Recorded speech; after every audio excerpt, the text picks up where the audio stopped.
Morning, everybody. And I've actually switched the. We've actually gone live. I'm not talking to myself this morning. I think this time last week I was talking to myself for 20 minutes. So we're getting there bit by bit. We're going to do what we always do every single morning. We're going to start with a little bit of Bible.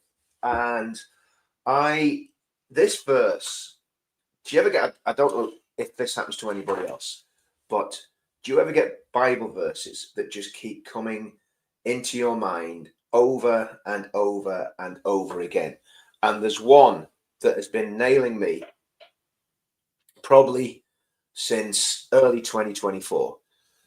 And what happened in early 2024 was we were doing one of the demos in Telford. And a lady who I didn't really know that well then came up to me and she said, Richard, she says, could we get on stage, get on the platform and lay hands on Tommy and pray for Tommy? And I said, look, to be honest with you, I says, today, probably not. I says, because it's mega busy.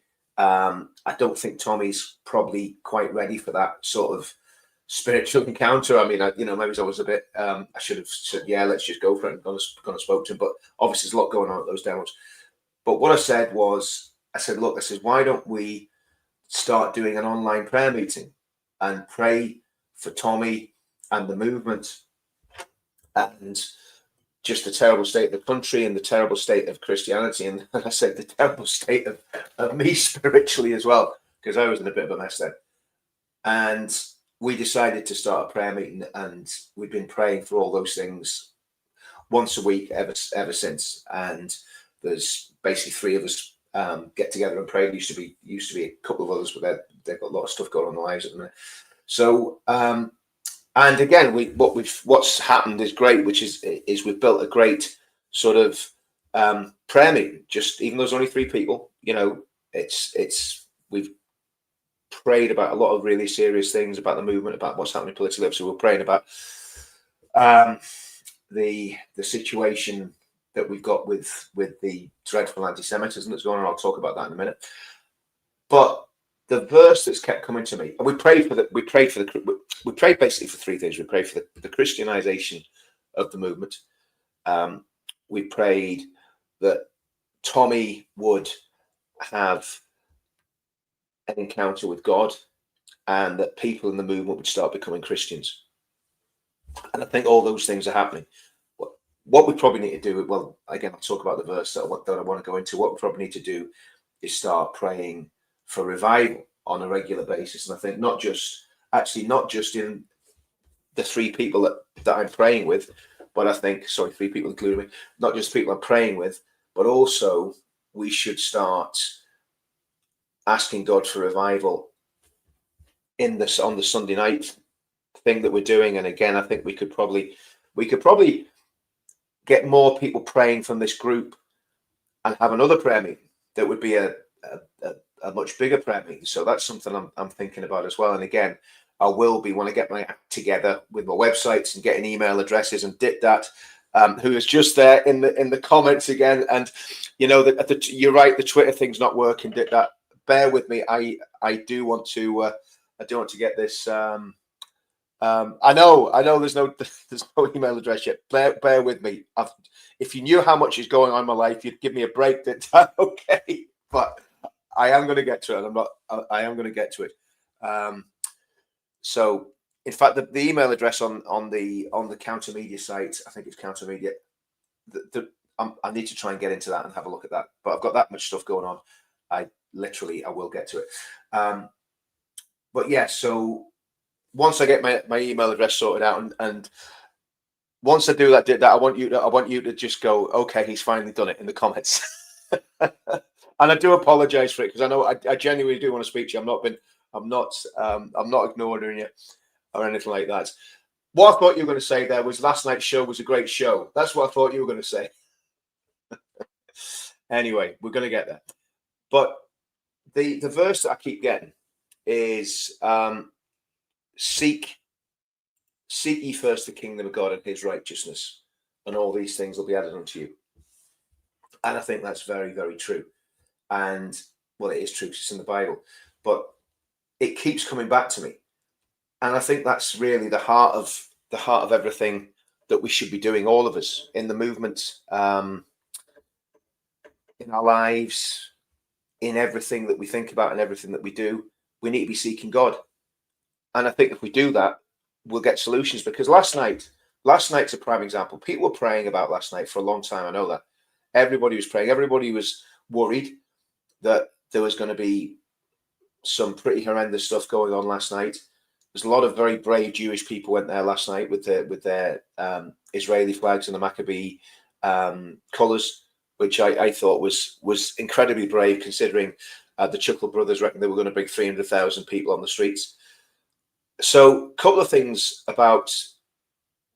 No, in fact, no. We'll finish off. We'll finish off with the seek first the kingdom of God stuff. The reality is, the first thing that we should be doing. This is the order of how it should go, and this is where I failed dismally. So, I'm not standing here saying, "Oh, do as I've got this all together," because I haven't got it all together. But what we need to do, we need to seek God first every single day. And again, I find when I do that, the day goes well. When I don't do it for whatever reason, the day ends up an absolute disaster.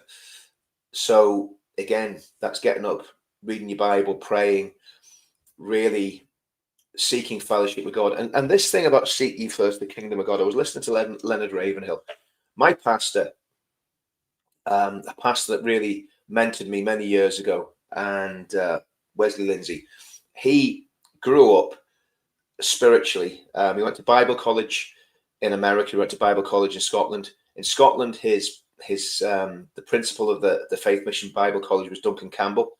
And if anyone knows anything about revival or revivalism, Duncan Campbell was used in the Lewis revival, early 1950s. Just an amazing story of God literally grabbing a whole community and turning it upside down and saving lots and lots of people up in the Scottish Islands there, the Isle of Lewis and Barvas and the other little islands up there, which I'd love to actually go to at some point. I'd love to just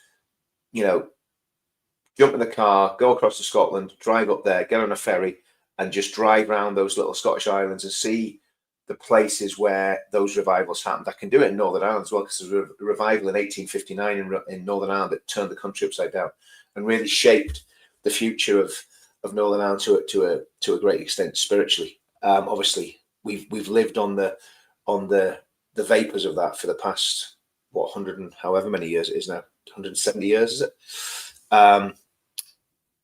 So totally lost my train of thought there. Oh yes, so basically, Leonard Ravenhill. Let's talk about Leonard Ravenhill. Leonard Ravenhill was also a man that mentored the pastor that mentored me, and he was a revivalist. And Wesley, when he was at Bible school in America, his room that he stayed in was above the room that Ravenhill prayed in. Now, Leonard Ravenhill had a very bad accident. He jumped out of a window of a building that was on fire, damaged his back very seriously. So he's in constant pain from his mid-30s right the way up until when he died. And I think he died in his 80s, and he couldn't sleep.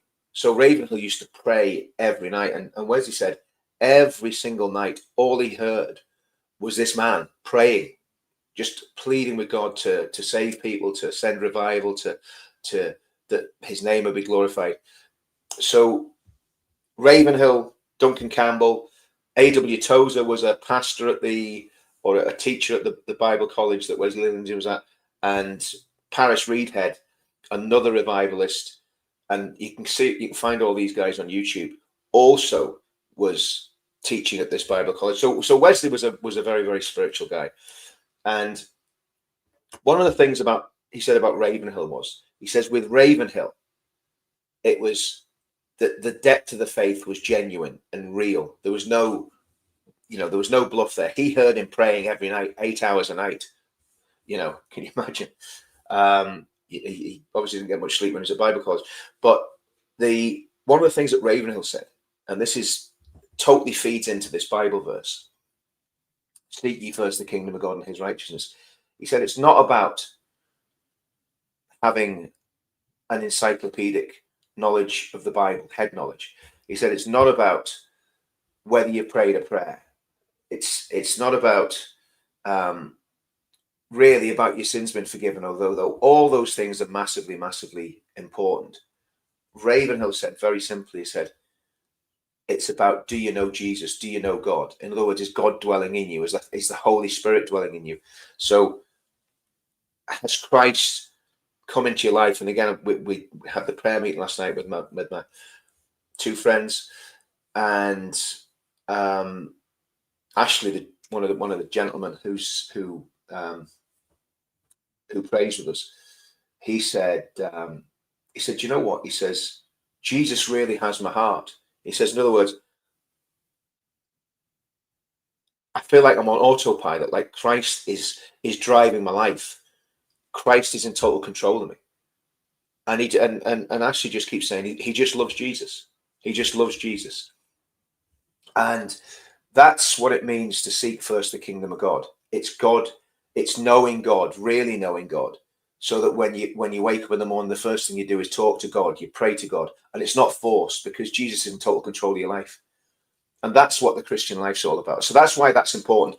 And then seek first the kingdom of God, his righteousness, and all these things will be added unto you. I think that counts for the country. It counts for the family. It counts for any area of our life that we're struggling in. And by the way, guys, can you all hear me okay? Just want to check this.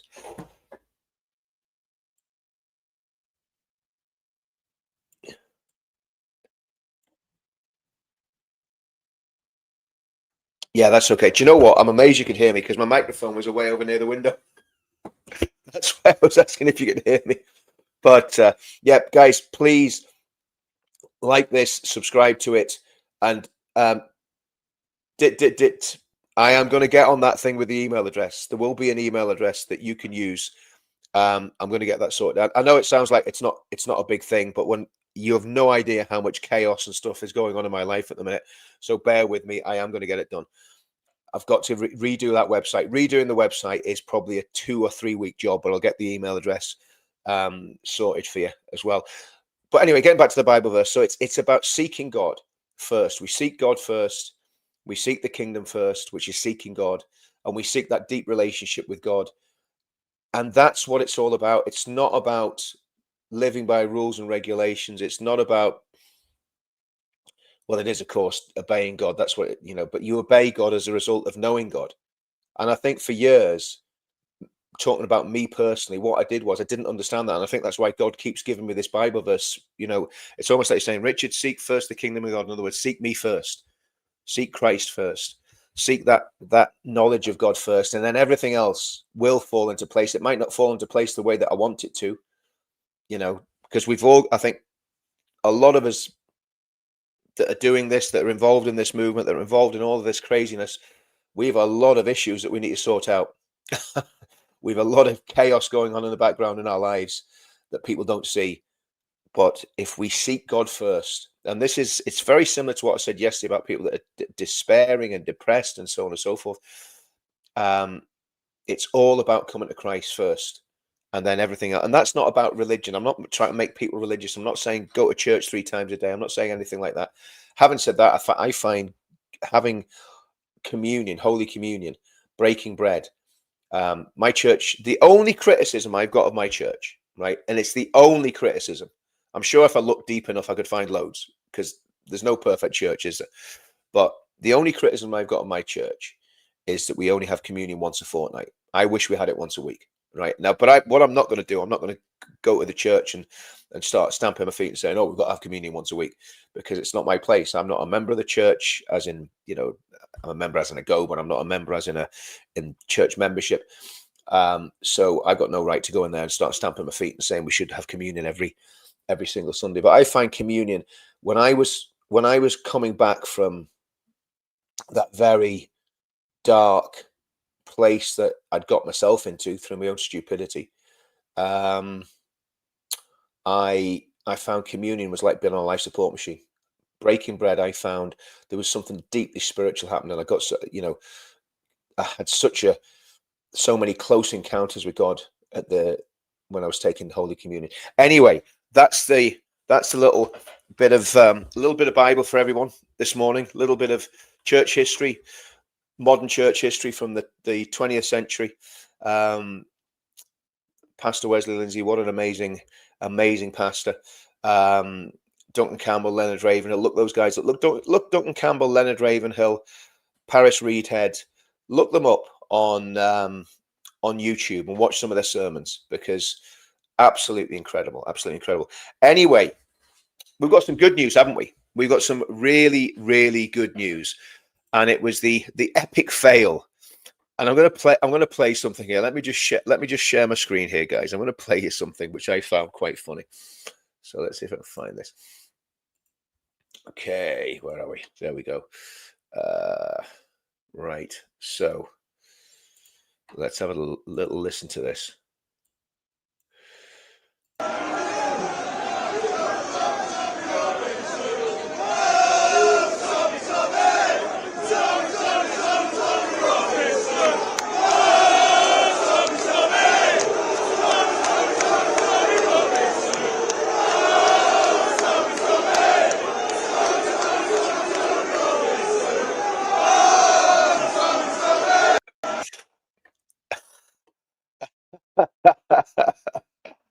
Guys, I tell you what, I found that absolutely hilarious. So you had the Chuckle Brothers, the Better Call Saul and his mates, right? And all the Gaza Five, and all these nutcases, all these crazy Islamists. You know, what was it they were saying? Okay, so don't bring your guns, don't bring your knives, don't bring your machetes. How many turned up? You know, one of the Chuckle Brothers, in fact, both the Chuckle Brothers. You know, these two guys, one of them was the one that said, we're not here to take part, we're here to take over because you are like our curry, right? So the two Chuckle Brothers, there was going to be 300,000. We'll have 300,000 brothers standing here to protest against these far-right thugs from Maccabee. These far-right thugs from Maccabee. 300,000 brothers will come to protest peacefully, and the police will be on our side. That's what that absolute balloon said, right? During the week. And 300 people turned up. And a couple of very few, very, very brave Jewish people came too, with their Israel flags, with their Maccabee flags. And I'm just going to say it. The Islamists, the jihadi-loving, Hamas-loving, bigoted, anti-Semitic, vile, disgusting Islamo-fascists managed to muster 300 people. And that was including the loony lefties that came. So I think we can safely say, I spoke to Tommy very briefly about this yesterday morning, and I said, mate, I says, don't be going to that. He says, don't worry. He says, I'm not going. He says, I'm staying at home with the kids. so which was absolutely the right decision, because and by the way, yes, we're going to do that this morning. Farty Pants, we are going to do that this morning. That is on the list. I mean, the turnout from the raving mad, loony, jihadi loving nutcases was very, very, and it shows you again, if we'd have made a big issue out of this and said, right, we're gonna go there with tens of thousands of people, and we're gonna do this and we're gonna do that, which none of us did. I mean, I encourage everybody to protest. If you want to protest and you've got something that you want to protest about, you've got a right to protest. And I said it last night, the Islamists, they have a right to protest. Unfortunately, I don't like it. I don't like them. You all know what I think about them, but they have a right to protest. But if we'd have made a big fuss about that and made a big song and dance about it, it would have been 100 times worse. So just ignoring them is probably the best policy. But we've got to be very vigilant. We've got to realize that they are very, very dangerous. But yes, so with their chants of Allahu Akbar, we're met with, and oh, here's the thing: the guys going into the match, they weren't coming there to protest. They were just going to the match, and they saw all the jihadi Johns and just started chanting Tommy's name. It was a great British Mick take. They took the Michael out of them, right? They just made them look very, very silly. And listen, I've done demos where we've had very poor attendance. I think the worst one I ever did, there was 6 people turned up, but but again, we didn't advertise that one, so that was just a flash demo thing. But the reality is, here's a little lesson for you, Ahmed. Right, when you're doing demos, don't tell people that 300,000. Don't tell people that 300,000 people are going to turn up, because if you don't get 300,000 people there, you look absolutely stupid. And if you do get 300,000 people there, well, then you've got a massive problem in controlling the crowd, which would be on you.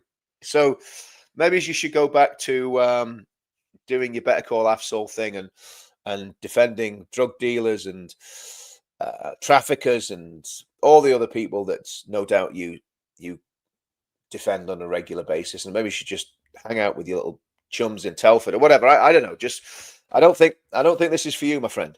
You're not going to take over the country, by the way. You are absolutely not going to take over the country. You think you're here to take over. You ain't taking over. And if you keep being lippy and upsetting everybody, you'll probably end up getting deported somewhere along the line. So just knock it on the head. Anyway. I was there. Oh, brilliant. I was there, prayed all the way down the train while they're all the way back on the train. Police very pleasant with us, even a bit of banter. Well, this is the other thing as well. Look, here's the thing. A lot of, and I've said this before, a lot of coppers, bobbies on the beat, there are some ones that are absolute idiots, right? And the problem is a lot of good ones are leaving. We all know that. But, it's, yeah. What happened to Danny? I don't know what happened to Danny Tomo. I don't know. He maybe was there. He was there in the morning for sure, but I don't know whether I don't know. Maybe. And again, this is the thing. The point would have been if high profile people had gone down there. One, what happens is you basically a crowd will gather around high profile people. And Danny's high profile, right? And that becomes a distraction from what's going on. I mean, Tusi's a bit different, because when Tusi goes down there, he's going down there as a journalist and as a reporter. So I don't know. What happened. I don't think Tusi got arrested. Did he? Did Tusi get arrested? I don't know. I didn't know that. I know Bob did. I didn't know Tusi got arrested. I think he got moved. I didn't think he got arrested, but Tusi was threatened. Tusi didn't get arrested. He was threatened, so he got back to his hotel. Yeah, guys, if you can get over to Counter Media, okay, get over to Counter Media and just subscribe to Counter Media. And again, guys, reference Danny Simon. I don't know what's going on with Danny. I'm going to try and get in touch with them today. But what I will say is just remember him in your prayers, guys. Yeah, just pray for Danny today. All the Christians in the channel, just pray for Danny, because he's Danny was very, very good to me when I was going through a lot of problems, and was he was very sincere, and he was sincerely coming to me and saying, "Are you okay?" So let's just remember, think about Danny, and let's say I'll have a chat with him later on today, hopefully. Thanks, Roy Sinclair. What did Roy say? Danny's fine. Brilliant. That's great stuff. That's good to know. Right. Okay. Danny is a fantastic, kind-hearted man. He really is he is one of the nicest people that I've met in this movement, without a shadow of a doubt. And look, Danny has a soft heart, but he's a tough guy. Danny, he never boasts about it, but Danny used to be a Frank Bruno sparring partner. So Danny and Danny would have been, when he was sparring with Bruno, I say he'd probably been quite a bit younger than him. So Danny can throw a punch or two, but he doesn't. It's not like that. He doesn't, and he's extremely successful as well. Very, very successful businessman, very humble man. So, Sheila, that is really good. Yes, keep praying for Danny. Keep praying for him.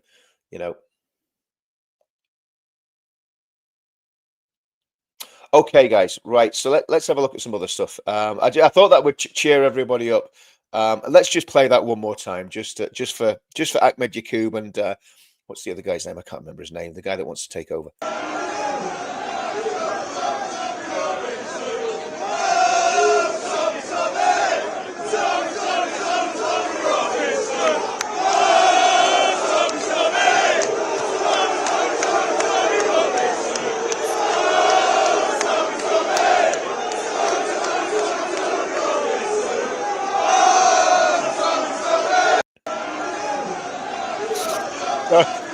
So I just find that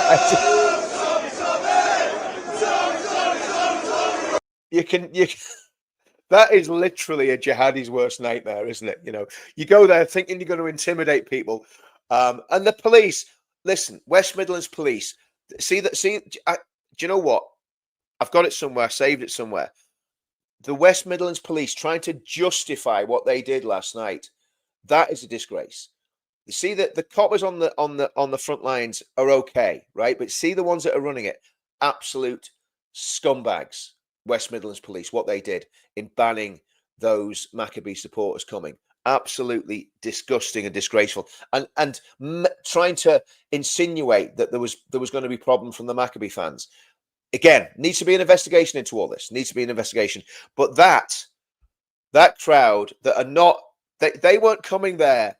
This is the thing that people have got to realize. Those guys there, they were coming to see the football. They didn't give two hoots about the protest that was going on. These are football lads. They're not interested. They're just laughing. They're just laughing at the jihadists.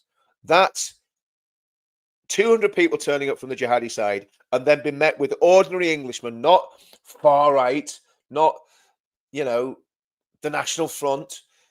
No, just normal Englishmen turning up and singing Tommy's name at them. It is a jihadi's worst nightmare. They were humiliated. I know, Villa won the match. Fair play to Villa, they won the match. But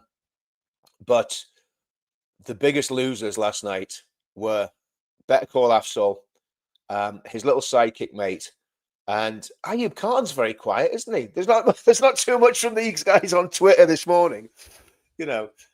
I bet they went for a really good curry after that, didn't you? And planned the domination of the UK. Now, that's a win for us last night.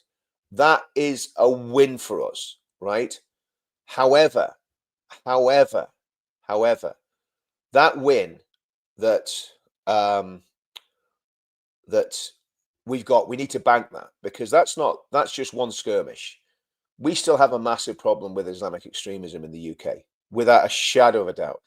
It's a massive problem. The fact that hardly anybody turned up last night was maybe the fact that if you're a genuine thoughtful Islamist, you're going to go, I'm not going to go anywhere near that with those clowns, So we're nowhere near winning this. Look at how many hundreds of thousands of people have been marching to support Hamas for the past 2 years. So we haven't won this war, but the battle last night, that was a rout. That was a complete rout of the jihadi boys, the Chuckle Brothers and their organ grinder. Okay. The cage for the Jews was terrible optics for the police, was marked by absolutely. This is really important. This is really, really important. And they did it with the pink ladies up in Epping as well. Do you know what? This is where we need to get back to our strategy. And one of the things, I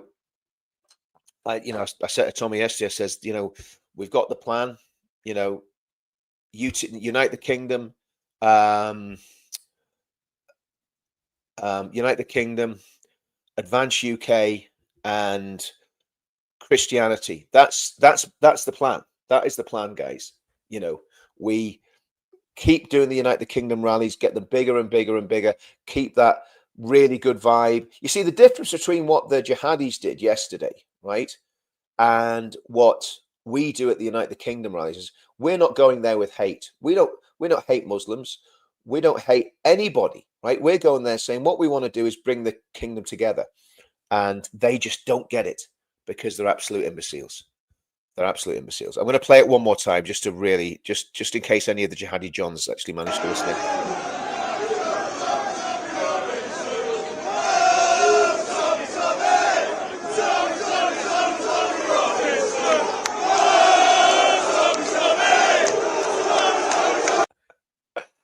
Oh, that was funny. That was funny. Anyway, right. So what else have we got? Let's have a little look.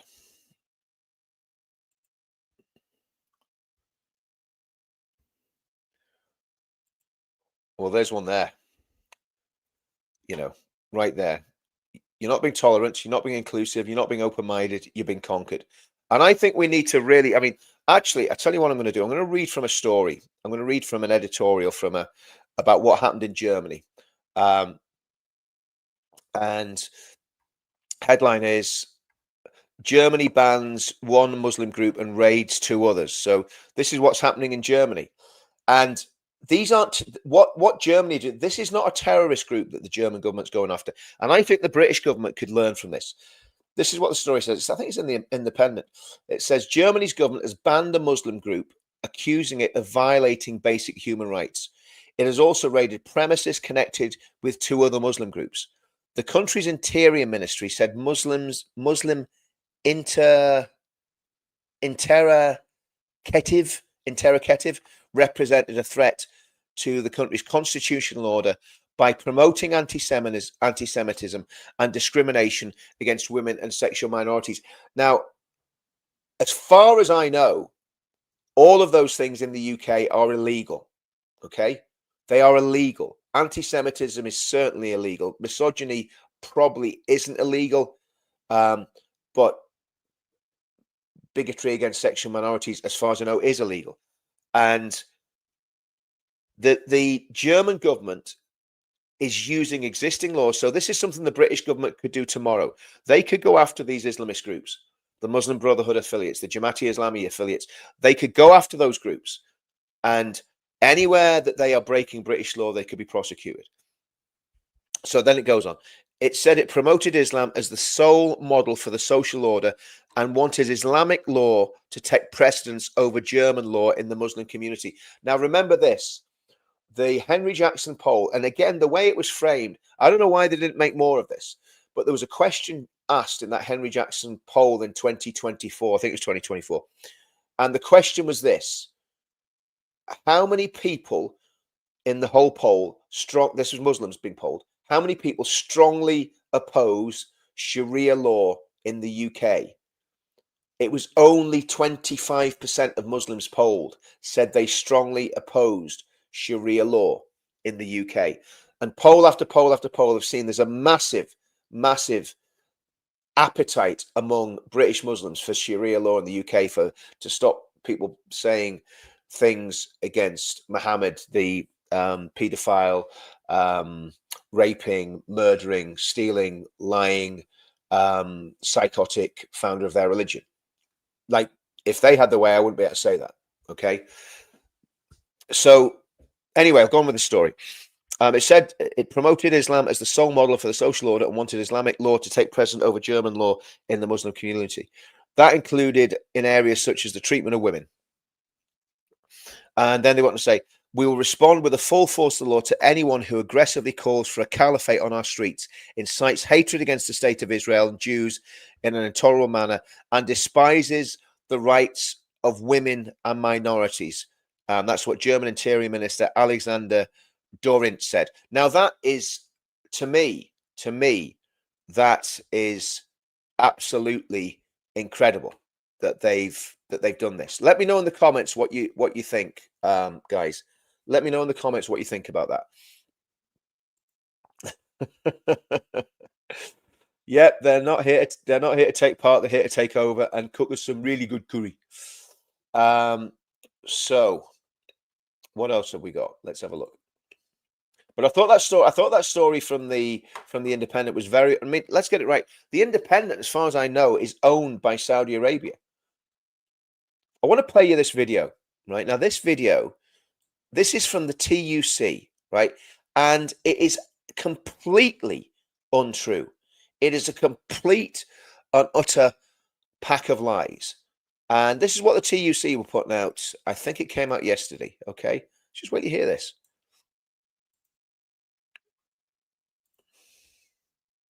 Which one of us is more English? If you ask Tommy Robinson, I'm English, he's not. But both of our parents were born abroad, My parents were born in Ireland, and my parents were born in Pakistan, but we were both born here. which means we're both English. So why is Tommy Robinson trying to tell me that he's my enemy? When we both work together at Vauxhall, and we're brothers. Don't let hate divide us. That, guys, is an absolute disgusting, scurrilous pack of lies. Now, people can say all sorts of things about me, about all of us in the chat here, about Tommy, but I can absolutely guarantee you that is not what Tommy believes. Now, I know people who do believe that, you know, to be English, you have to be, you know, be able to trace your lineage back. And it's basically about being white English. I know people that do believe that. Tommy doesn't. Tommy's been very, very clear that he says if you came here and you've settled here and when you're born here and you've integrated into the culture and the society, whatever your skin color, you're English. And he cites English football players and lads that he grew up with that support England. He says they're just as English as you and I. And I would agree with Tommy. You know, that's where I'm at on this. Now, again, I know there's people don't agree with me on that. And it's not, to be honest with you, it's not a thing that I want to get too bent out of shape over. If people don't agree with that, that's up to them. I don't think it's racist not to agree with that. I get what people are saying when they're saying, you know, to be properly English, you've got to be able to trace your lineage back and your genealogy back to be an Anglo-Saxon. I get that, but to me, nationality, excuse me, is about whether you love the country. I mean, again, but I mean, I've lived in Northern Ireland since what? Since 1987. I still class myself as an Englishman. Okay, I don't say I'm an Ulsterman. I'm an Englishman. But my son, who is half English, okay, was born in Northern Ireland. So, and he's a proud Ulsterman. As my daughter's a proud Ulster woman, and my grandchildren will be the same. So, genetically, they're English, but by birth, they're not English. They're part English, right? I think 3/4 English, something like that. So genetically, they are English, part English by birth, but culturally, they are Ulster men and Ulster women, right? So that's where I'm at on it. I'm a proud Englishman. My ancestors' blood is in the soil of England. And yes, I think that creates a strong bond. But look at some of these lefties. There's a whole lot of lefties that don't care about that. They hate England. So that Pakistani guy probably is more English than a lot of the lefties that go on these Hamas marches. If he's a proud Englishman, he's a patriot, then fair enough. I don't know anything about him. But the point is, Tommy Robinson has never said that. He has never said it's about tracing your ancestry back. Other very prominent people have said that. And I don't think they're being racist when they are saying that. But Tommy is not a hater. And this is what really, really annoys me about this. And that's been put out by the Trade Union Council. That guy with the baseball cap back to front, he doesn't seem the sharpest tool in the box, does he? He's not playing with a full deck. And his mate, good. I'm glad they're brothers. I'm glad they get on well together.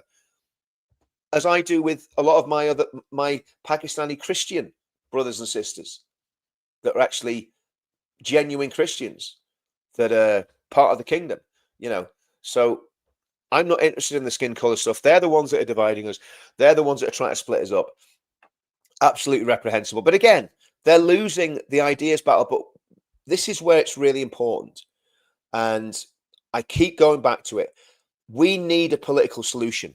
It's all right having these small wins, but we need to recapture the culture because those scumbags that are running the show, and listen, the scumbags that are running the show are not Pakistani Muslims. They're not. The scumbags that are running the show are not jihadists. The scumbags that are running the show are the Fabian, communist, leftist, Britain-hating, globalist, communist scumbags that should be in prison, in my opinion, for treason, right? They're the ones that are running the show. They're the ones, the Starmers, the Yvette Coopers, the whole stinking lot of them, Shabana Mahmoods, the Sadiq Khans, the left Islamic Alliance. They're the ones that are running the show, and the ones that have sold out to Qatar. They've sold their birthright for a Qatari bought Bentley or whatever, right? They're the ones that are the problem. The globalists, the communists, and the Islamists, like we always say.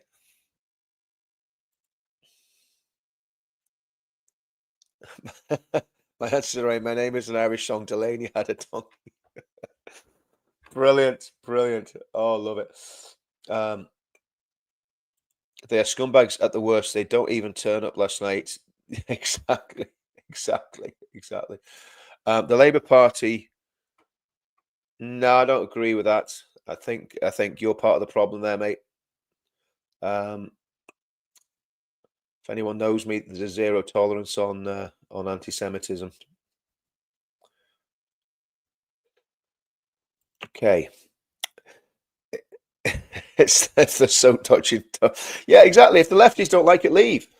Go and live in Venezuela. Go and live in North Korea. Go and live wherever. Well, absolutely, that's a problem. It is indeed. Absolutely, there's a lot of secret groups and scheming and stuff going on.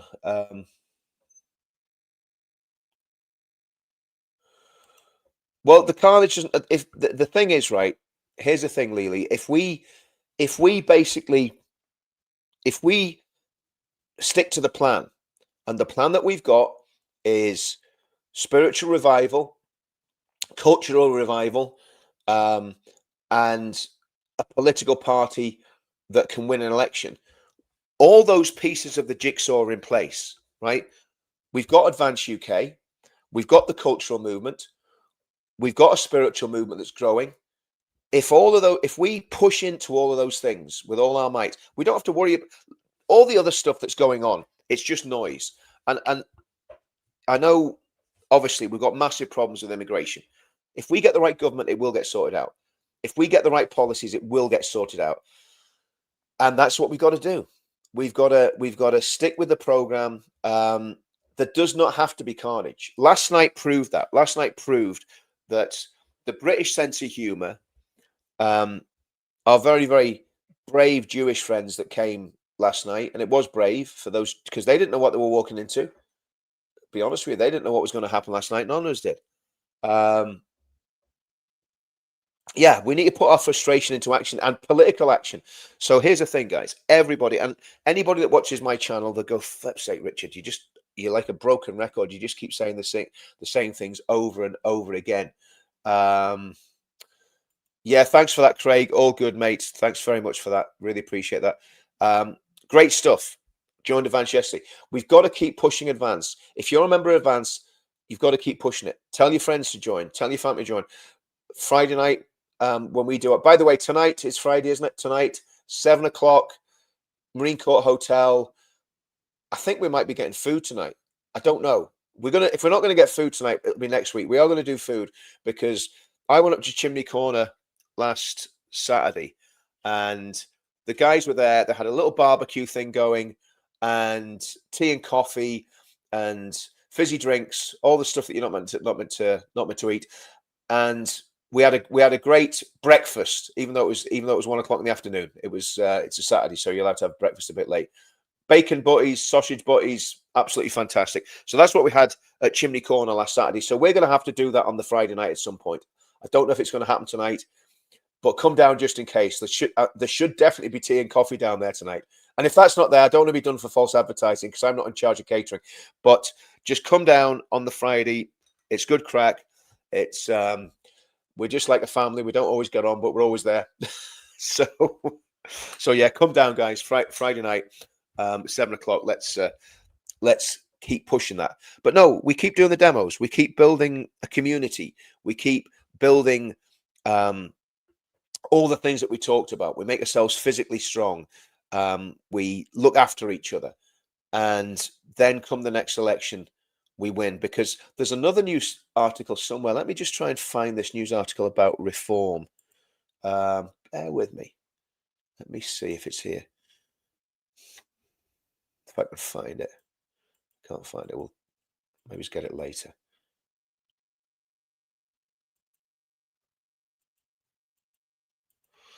No, there was basically a news article somewhere in one of the papers about reform maybe having some issues, and it might be a situation where reform are not going to be able to do what's needed. And of course, we know that because we've been telling people that for ages, Right, let's have a look at. Let's go back to Twitter. Get rid of these union numpties that are saying how much they love each other. Probably don't even speak to each other at the best of times. Anyway, oh, here we go. Here we go. Here we go. Here's we've got to give both sides of the story. Let's listen to what Shaquille today. So my message here is directly to the barbaric Israeli establishment. If they think that they can come to our city without any repercussions, you can see what's happening right now. We will voice our concerns and use our democratic right to protest. But what is even more disgusting is Prime Minister Keir Starmer and his minion, Shabana Mahmood, who's the Home Secretary. They should be ashamed of themselves. The fact that West Midlands Police made the decision to ban the fans from coming to our city in Aston was one on intelligence. They didn't ban because Muslims asked them not to allow them to come. They banned because there was direct intelligence that these people are a bunch of hooligans and more importantly, a bunch of fascists. Keir Starmer and Shabana Mahmood should hang their head in shame that they have thrown their community into disrepute. Schools closed today at 2 o'clock. They are directly responsible for young innocent children losing 1 hour of school because of right-wing extremists who are coming to our city. I saw a little bit of provocation earlier on. By and large, it's been a peaceful protest, right? That's not what GB News wants or Talk TV. Of course, by and large, it has been a peaceful protest. And unfortunately, we don't just have the West Midlands Police here. We have the Metropolitan Police. So we will, in our post-mortem of this protest, be asking why a gentleman with the Israeli flag was allowed so close to our protest. If that is not provocation, what is it? It looks like Maccabi Tel Aviv have got in, right? I mean, do you think that it's a shame that, all right, the fans have been banned, this team should have been banned as well, right? Absolutely. It is a disgusting shame that we are banning Russian fans and Russian teams because of Russian aggression. Why are we not banning Israeli fans, Israeli teams because of Israeli aggression? And what do you think about the mainstream media and GB News? Well, there you go. I mean, we've given both sides of the story. Basically, what he's saying there was completely untrue. The person with the Israeli flag was a woman. There was a woman with an Israeli flag that got near one of their demos. And the reality is that they were the aggressors. They were the ones that caused all the problems. And I think we really need to look at what's happened with the policing in Birmingham, because it is still a disgrace. What happened in Holland? The dogs in the street know that those Maccabi fans in Holland were attacked, an unprovoked attack that was coordinated before they even got anywhere near the ground. And by the way, this media group, 5 Pillars, they are Islamists quite openly. Go and look at their content, how they are allowed to carry on and do what they do. And here's another question I want to ask, and this is where I am getting extremely annoyed with GB News and Talk TV. They have given these scumbags, who are fascists, who are anti-Semites, who are completely sectarian, supremacist Muslims, they have given these scumbags a platform for weeks. And yet, Ben Habib, who is an absolute gentleman and has very, very sensible ideas about how to run the country and how to return the country to normal and how to make Britain great again, is pretty much cancelled. As far as we can see, he's cancelled from GB News and Talk TV. And again, this is what we need to do. This is where we can do something about this. I want every single person in the chat to write to GB News, email them, email GB News, email Talk TV, and ask them why Ben Habib is banned from the platform, and then send them a separate email asking them why Tommy Robinson is banned from the platform, when they're having these scumbags, these sectarian scumbags who can only put 200 or 300 people on the street. They've been planning this massive demo for weeks, right? For weeks, and they managed to get 200 people down there. When Tommy got arrested for the phone. In fact, no, he just got whenever it happened. We knew he'd been arrested on counterterrorism, but by the counterterrorist branch, right?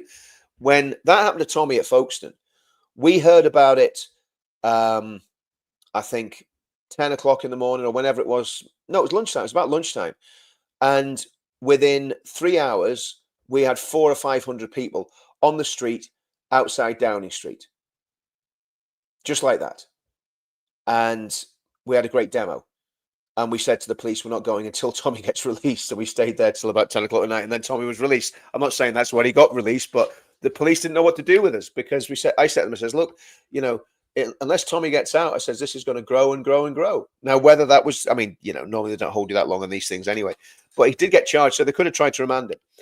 So, and again, that was another massive win, wasn't it? Was that this week? Was that beginning of the week? I think it was beginning of the week.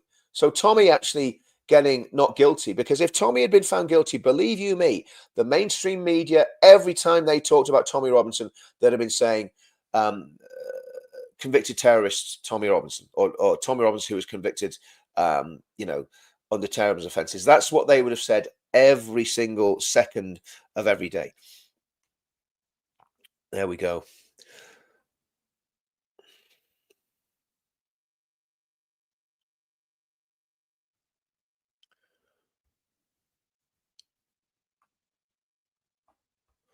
This guy's good. Listen to what this guy's got to say. On earlier regarding the event, just a very, very quick video, something that really made me chuckle.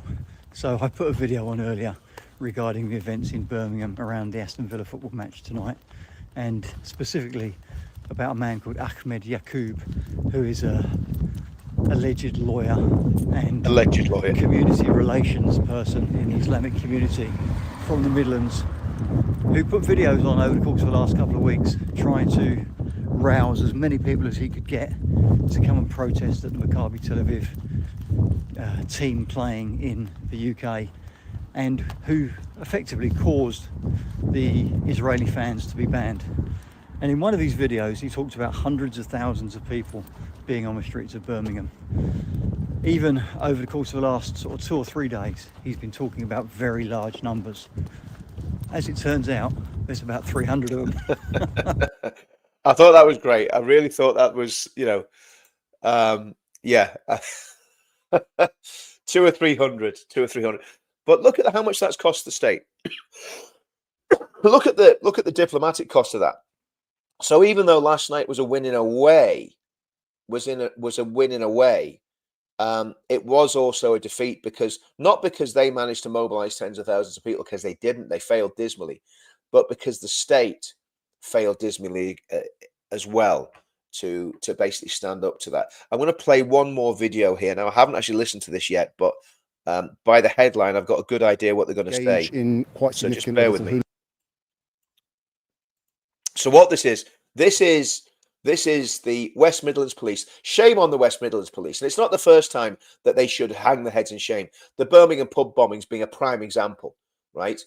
That still there is no, even though, again, the dogs in the street know who really planted those bombs, there's still nobody been held to account. And think about Julie and her campaign, her long-running campaign. And she, when we were doing the football lads and the vets, we stood with Julie on many occasions, and I'm so sad that they have not got the justice that they so long longed for. But again, West Midlands Police messing up. But let's have a little listen to what this guy's got to say, because what these guys are doing are deflecting. They have messed up. The West Midlands Police have messed up. They need to hang their heads in shame. Let's listen to this numpty. There is a section of Maccabi fans, not all Maccabi fans, but a section of them who engage in quite significant levels of hooliganism. There's a lack of clarity. Maccabi Tel Aviv told us they're not too sure why their fans were banned. Why were their fans banned? Was it the threat to them or the threat by their fans? Yeah, so I'm aware there's a lot of commentary around the threat to the fans being the reason for the decision. To be clear, that was not the primary driver. That was a consideration. We have... That man's a liar. I think it's as simple as that. That man is a liar, and he's the one that's been rolled out to spin this yarn. That is spin doctrine. That's Alistair Campbell, who's responsible for the goodness knows the Iraq War, or certainly, you know, the spin doctrining around the Iraq War. And British soldiers been killed. Thousands of innocent Iraqis been killed. This guy is absolutely, completely. I can't believe what I'm hearing, to be honest with you. Intelligence and information that says that there is a section of Maccabi fans, not all Maccabi fans, but a section of them who engage in quite significant levels of hooliganism. You see, it's very clever the way he said that, because he can say, well, I'm not lying, because that's true. Every single football team throughout the world almost has a section who will be violent. That is not why this thing was banned. And he knows it, and his bosses know it, and they're just lying through their teeth about it. It's an absolute disgrace, an absolute despicable disgrace, and shameful that he's wearing a poppy. Oh, traitor. These people are absolute traitors. Absolutely disgusting, absolutely despicable. What is probably quite unique in these circumstances is whereas often hooligans will clash with other hooligans and it will be contained within the football fan base. We've had examples where a section of Maccabi fans were targeting people not involved in football matches, and certainly we had an incident in Amsterdam last year which has informed some of our decision making. So again, what that man is saying about Amsterdam. Now, we saw what happened in Amsterdam last year. We watched it, right? We watched it where there was Moroccans that were literally on a Jew hunt. And there's WhatsApp messages that back up that they were there to hunt down and attack Jewish people, right? Let's get it right. These wannabe jihadists in Birmingham, they were planning on doing exactly the same thing. That's exactly what they were planning on doing.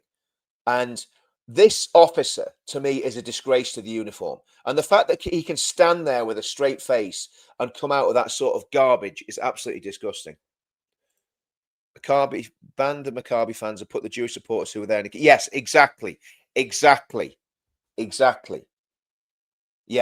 and exactly. And people were chanting death, death to the IDF. I wonder, is anyone going to be charged over that? These people are cowards. Men like him are part of the problem. He's more interested in his pension than he is in policing. He's more interested in pension than he is in patriotism. Absolutely despicable. How dare he wear a poppy? it is exclusively a decision we made on the basis of the behaviour of a subsection of Maccabi fans, but all the reaction that could occur obviously form part of that as well. There are football clubs that have a significant group of fans, ultras if you like. The difference here, I guess, is that they didn't just confine it to other football fans. In the past, there have been clashes that have gone beyond that, and clearly, as you've alluded to, the sensitivities around the Middle East mean that the potential for that to kind of exacerbate current tensions is... What he hasn't got the guts to say, because the West Midlands Police, if I ever go to West Midlands, they're going to arrest me, aren't they? But the West Midlands Police are, and I'm on about the command structure, right? That's probably a good, that should be a screenshot of that guy right there. You know, that's the face of a guy who knows his line, right? The West Midlands Police should be absolutely ashamed of themselves. And the command structure of the West Midlands Police, we've seen, and these are the guys, yeah, I think it's the ones up in Manchester as well, you know, when they go and meet the local elders, they greet them, Salam alaikum. Really? Speak in English. If you come here and you want to meet the police, you speak to the police in English. And the British police force should not be going Salam alaikum to a whole lot of jihadi Johns, right? Just shouldn't be happening. Sorry, guys, to say the least, I'm a little bit wound up listening to this because I haven't heard this before. So much that we felt this was the most sensible way of managing the risk. Maccabi Tel Aviv are very concerned. They think their fans are being unfairly maligned. They were attacked in what have been called anti-Semitic attacks in Amsterdam last year. The only convictions in Amsterdam were for attacks by locals on their fans. But you formed a very different conclusion. Is that from the Dutch police? We are absolutely not saying that in Amsterdam that the only fans causing trouble were the Maccabi fans, but what we were very clearly told is that they played a part in causing trouble, particularly a day before the match. That absolutely resulted in the following day there being attacks on Maccabi fans, so it wasn't all one way. But that's the whole point, really, so that kind of escalating tensions, the escalating violence as a consequence, is what we were trying to prevent here in Birmingham. We've seen Zionists not welcome signs. Are they acceptable? Our understanding is that they don't quite contravene hate crime, whether they're acceptable is a matter of judgment. You know, I just, what do you, I literally don't know what you do with that. There's one of the Chuckle brothers, not even going to listen to him anymore, because that's just, that last thing's really annoying me. And there's the local MP. There's the local MP. Unbelievable. Absolutely unbelievable.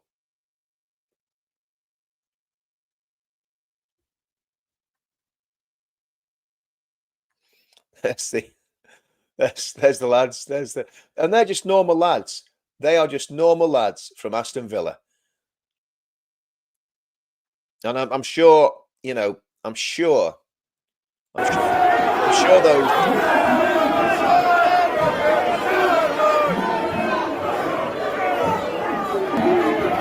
And the sad thing about all this is that the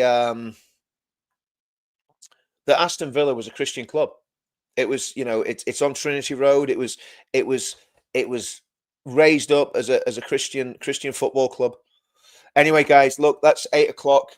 I suppose we'll leave it there. Let me know in the comments. Let me know in the comments what you thought of all that. Did you enjoy?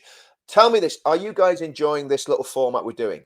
It's killing me getting out of bed that early. But is it working for you guys? Let me know in the comments if you like what I'm doing. Because to me, what it's about is about encouraging people and encouraging us all and keeping in mind what we have to do and how we can move our country forwards. And if look, there's 680 people watching this at sort of between 7 and 8 every morning. And yeah. Okay, guys. Well, listen, I'm going to shoot. Yep. Thanks for that, Lily. Thanks for that, Bobby. Yes, it's great for me as I live in Thailand. See you in the middle of the afternoon. Clive, Richard, love the breakfast show. Yeah, enjoying the morning meeting. It's a bit early for me as well. Believe you me, Kelly, it's a bit early for me. Christ is King. Brilliant. I don't know what I don't. All right, okay, that's somebody speaking. Thanks for the live, Richard. See you Tuesday night. All being well. Great morning show. First one I've seen live. What's happening Tuesday night? When somebody says see you Tuesday night, I'm going, have I got something that I've agreed to on Tuesday night? So I probably need somebody to tell me what I'm doing on Tuesday night because I ain't got a clue. But am I doing a live stream or something? I don't know. Yes, it's great to start the day. Do you know what? Actually, I'm thinking about doing that. Now, if I did half an hour later on Wednesday and Thursday, because I do the school run with the grandkids, I'd have to finish at 8 o'clock. But I might do that. I might do 7:30. Let me know in the comments if you think 7:30's better. I was thinking 7 o'clock because it gets people so they've got an hour before they go to work when we can all get together. And I'm going to look at this prevent thing guys again as well, because that's a big story that broke yesterday. We didn't even get a chance to look at it. Tuesday, what's that? Tuesday, 6:30 on Advanced UK with Ben College. Take Tuesday 6:30 to 8. Okay, all right, okay. Oh, listen, sorry, before I go, tomorrow at 12 o'clock, 12 noon, I'm doing an interview with Ben about advancing Northern Ireland. Okay, so it's going to be a big interview. 12 o'clock tomorrow, Ben Habib, and yeah, that's tomorrow. Right, guys, I am going to go. Great seeing you all. I've got to go and make breakfast for my dear wife. So 7:30 is good, but whatever is best for you. Thanks for that, Claire. Appreciate that. I mean, 7:30. Do you know what I might do? I might do 7:30 on the days that I'm not doing the school run, and then do 7 o'clock on the ones I'm doing the school run, so we can do the full hour. I'll think about it. We'll work something out, guys. It's been absolutely fantastic. Hope you enjoyed it. Little win yesterday, just a little win, but we know what the plan is. We know what we've got to do, and I will see you all soon. God bless.